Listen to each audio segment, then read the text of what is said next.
আসসালামু আলাইকুম। বাংলাদেশ সেনাবাহিনী দেশের সাম্প্রতিক আইন শৃঙ্খলা পরিস্থিতি নিয়ে কঠোর একটি বার্তা দিয়েছে। বাংলাদেশ সেনাবাহিনীর সদর দপ্তর ঢাকা সেনানিবাসে আয়োজিত এক সংবাদ সম্মেলনে গত 50 দিনের সেনাবাহিনীর কার্যক্রমের পরিসংখ্যান তুলে ধরেন সেনা সদরের মিলিটারি অপারেশনস ডাইরেক্টরেটের colonel staff colonel Mohammad Shafiqul ইসলাম।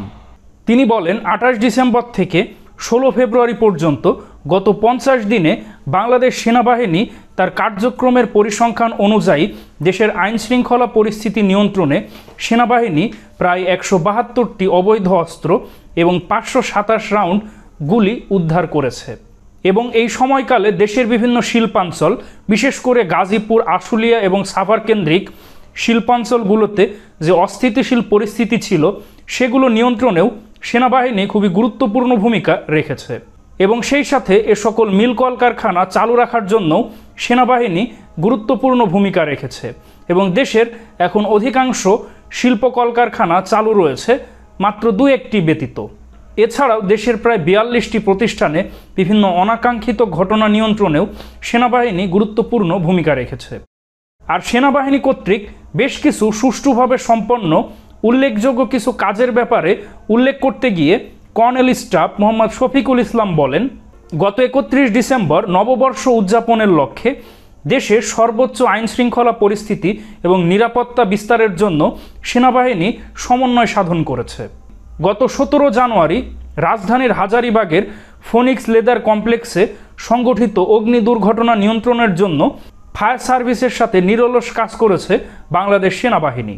আর বিশ্ব ইজতেমা সুষ্ঠুভাবে সম্পাদনের লক্ষ্যে এবং সর্বোচ্চ নিরাপত্তা নিশ্চিত করার জন্য বাংলাদেশ সেনাবাহিনী সর্বোত্তকভাবে কাজ করেছে। আর গত 1 মাসে সেনাবাহিনীর যৌথ অভিযানে 334 মাদক কারবারের সাথে জড়িতদেরকে গ্রেফতার করা হয়েছে। এছাড়াও বিভিন্ন অপরাধের অভিযোগে সর্বমোট 2142 জনকে গ্রেফতার করেছে বাংলাদেশ সেনাবাহিনী।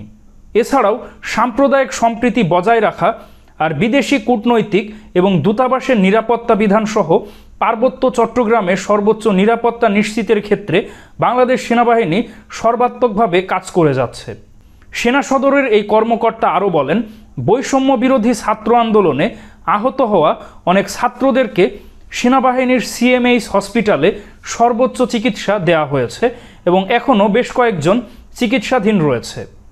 দেশের এই বিরাজমান পরিস্থিতিতে বাংলাদেশ সেনাবাহিনী দেশের সার্বভৌমত্ব রক্ষায় জনগণের জানমাল এবং নিরাপত্তা বিধানসহ এই সার্বিক পরিস্থিতি নিয়ন্ত্রণে বাংলাদেশ সেনাবাহিনী নিরলসভাবে কাজ করে যাচ্ছে।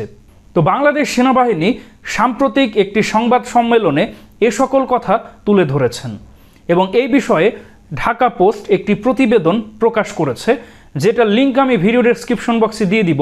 সেখানে গিয়ে আপনারা বাংলাদেশ সেনাবাহিনীর সাম্প্রতিক সময়ের যে সংবাদ সম্মেলন এর পুরো বিষয়টাই পড়তে পারবেন।